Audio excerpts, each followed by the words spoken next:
زناکار به خاطر زنای خود اونجا در گرو است. شراب خور به خاطر شراب خود اونجا در گرو است. دزد به خاطر دزدی خود در گرو است. اختطافچی به خاطر اختطاف خود در گرو است. جاسوس به خاطر جاسوسی خود در گرو است. غلام و وطن فروش به خاطر وطن فروشی خود در گرو است. دوستای کفار به خاطر دوستی با کفار در گرو است. کسایی که به خاطر کفار که کافر خوشحال بسازن مسلمان ضربه میزنن اونجا در گرو است.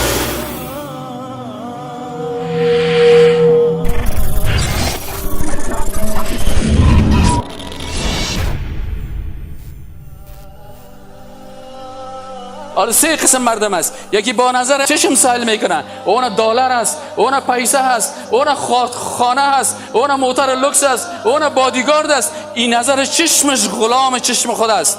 این برش میگه که بده به طرف خارجی ها، بده به طرف کافرها، برو غلامی کافرها را بکن تا که این چیزا به دست تو بیاید.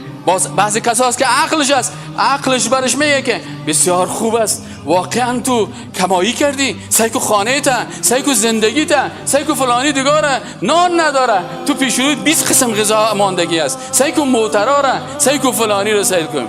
بعضی کسا هست که با نظر نفس خود نظر میکنه. افرأیت من اتخذ الهه هوا، آیا ندیدی کسایی که نفس خود خدای خود معبود خود گرفته است؟ نفسش برش میگه که این کارا بکن، نفسش برش میگه زنا بکن، نفسش میگه برش شراب بکن، نفسش میگه برش غلامی بکن، نفسش میگه برش جاسوسی بکن، نفسش اما اگر با نظر قلب و ایمان سیل کنه، این باز او تو فکر میکنه که امروز اگر ما اینجا زنده هستیم 100 سال بعد کل ما و شما از اینجا تبدیل میشیم. همین مسجد می باشه، همین ساختمان می باشه، همین سرک و درخت و همین کو می باشه، لکن موجود از زیر زمین هستیم. جنایتی که امروز میکنیم، غلامی که امروز ما تو میکنیم، گناهی که ما تو امروز میکنیم، باز اونجا شرمنده می باشیم و در مقابل خالق متعال باز استاد میشیم. در مقابل خالقی که بازو خالق ببینی کسایی را که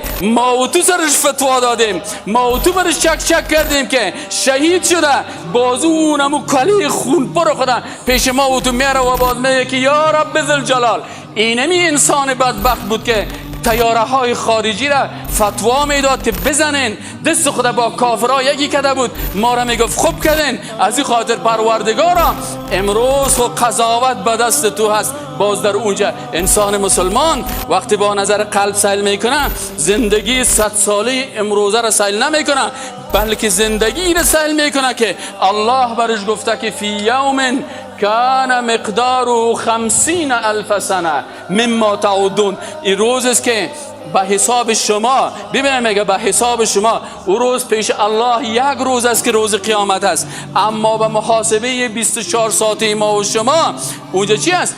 50,000 سنه. باز در اونجا بسیار سرها خم می باشه،